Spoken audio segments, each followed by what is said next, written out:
Ratificamos lo que decía recién Sabore, aceites, arroz, algunos productos de higiene personal, café. Desabastecimiento en la gran mayoría de los supermercados y comercios de cercanía.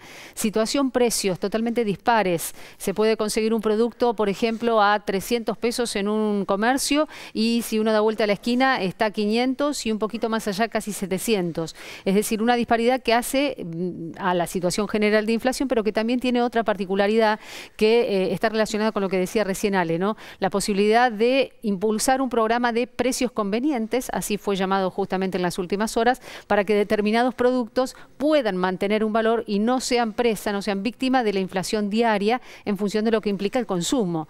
Estamos con Aldana. Aldana nos acompaña siempre para entender un poquito más la economía y Aldana, estamos hablando de aumentos de casi ¿cuánto? Y en las últimas semanas se han registrado nuevas listas de precios que ya previo a los anuncios del ministro de Economía registraban un 20, un 30% de aumentos, luego de la devaluación que se produjo el miércoles pasado y si se quiere los anuncios o la perspectiva en materia de liberalización de precios y de falta de controles, ya se registran aumentos nuevamente del orden del 30 al 40%, sobre todo en lo que tiene que ver con alimentos, cuyo impacto de la devaluación lo estamos viendo en estos días. Los alimentos venían registrando una evolución similar, si se quiere, hasta noviembre, al dólar contado con liquidación. Sin embargo, a diferencia de lo que muchas veces se sostiene de parte de determinados sectores, a partir de la devaluación del tipo de cambio oficial vemos que se están registrando nuevos aumentos en las listas de precios. Aldana, hablamos de medidas, hablamos de inflación y también hablamos un poquito, puede ser, de lo que planteaba recién una señora que dice que no encuentra un precio oficial, digamos. Bueno, ya no hay programas de precios, ni precios justos, ni precios cuidados, por eso hablábamos de este plan que se impulsaría de precios convenientes. Pero ¿cómo es esto? Digamos, ¿hay que caminar más que nunca para encontrar un buen precio del producto que uno necesita?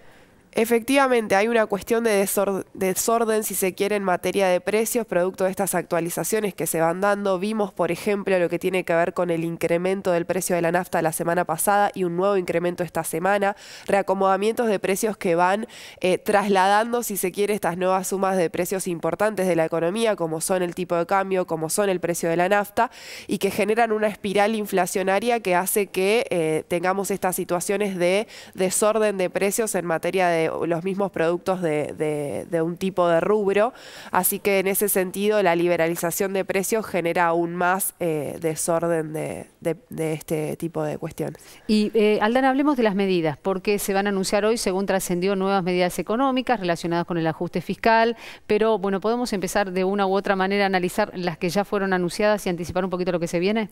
Sí, efectivamente, el miércoles hubo una conferencia de prensa por parte del ministro de Economía, Luis Caputo, donde se plantearon las principales medidas o las primeras medidas de gobierno en materia económica. Tenemos una no renovación de contratos laborales en el sector público en el plazo, los contratos laborales que hayan existido en el último año, la suspensión, como mencionaron, de la pauta oficial, dos de las principales medidas que se han, en realidad las primeras medidas que se anunciaron, no principales porque cuando uno las piensa en términos de impacto no tienen un gran impacto estas dos cuestiones. De hecho, la eliminación de estas subsecretarías que se plantea, la eliminación de los 8 ministerios, tiene un impacto del 0,0014% del Producto Bruto Interno. Es un ajuste más testimonial, si se quiere, ¿no? Exactamente, si se quiere es como una señal. Después tenemos la reducción al mínimo de las transferencias discrecionales a las provincias, la reducción de los subsidios a la energía y al transporte, y creo la más importante, la devaluación, la suba del tipo de cambio oficial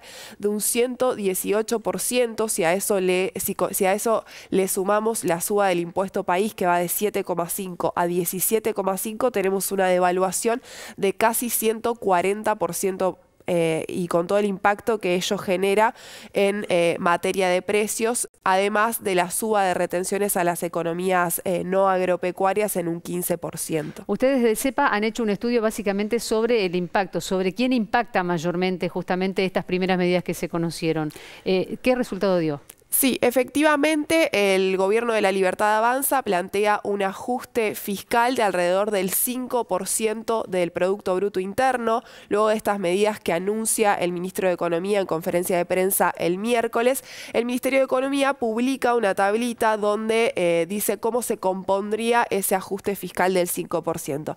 Lo que hicimos desde CEPA fue estimar qué porcentaje de ese ajuste recae sobre cada sector de la sociedad. En ese sentido, tenemos, por ejemplo, para el caso de los trabajadores activos, el porcentaje de ajuste que se harán cargo los trabajadores activos es de alrededor del 43,5%.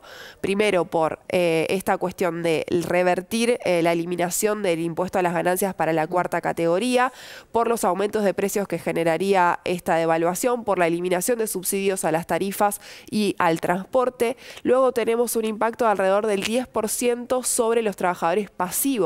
Lo veíamos, parte de ese recorte fiscal tiene que ver con jubilaciones y pensiones, claro, donde vemos que hay intenciones de suspender la fórmula jubilatoria, no hay precisiones respecto a los bonos a jubilados que se venían otorgando sobre las jubilaciones mínimas. Hasta ahora lo que ha señalado Caputo y el propio Adorni en las conferencias de prensa diarias es que serían aumentos básicamente por decreto, ¿no? Exactamente, a discreción del gobierno nacional es lo que se plantea o la intención respecto de jubilaciones y pensiones. Es decir, tenemos un 43,5% de este ajuste que recaería sobre los trabajadores activos, un 10% sobre los trabajadores pasivos y después tenemos el caso de las pymes donde observamos un aumento de las retenciones a las pequeñas y medianas empresas que lleva la alícuota de un 0% a un 15%. Es decir, un 10% del ajuste caería sobre las pymes. Es decir, en total tenemos un 67% de este recorte,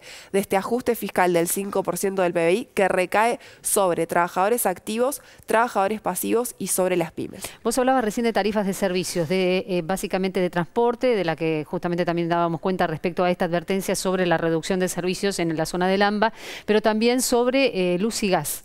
Lo que se anticipó, por lo menos hasta ahora, es que se estarían convocando audiencias públicas para comenzar a analizar, y el tema puntual del gas ya tiene fecha. La audiencia pública fue publicado durante esta mañana. 8 de enero sería la primera audiencia pública para analizar el tema del aumento tarifario del gas. Las audiencias públicas suelen ser no vinculantes, a tenerlo en cuenta, pero sí sirven como instancia previa a lo que es la aplicación de un incremento y a la posibilidad de escuchar a todas las partes involucradas justamente, en este caso, con el sector gasífero. Aún no tiene fecha la audiencia relacionada con el aumento de tarifas eléctricas, sí la del gas, reiteramos, 8 de enero. Exactamente, sí.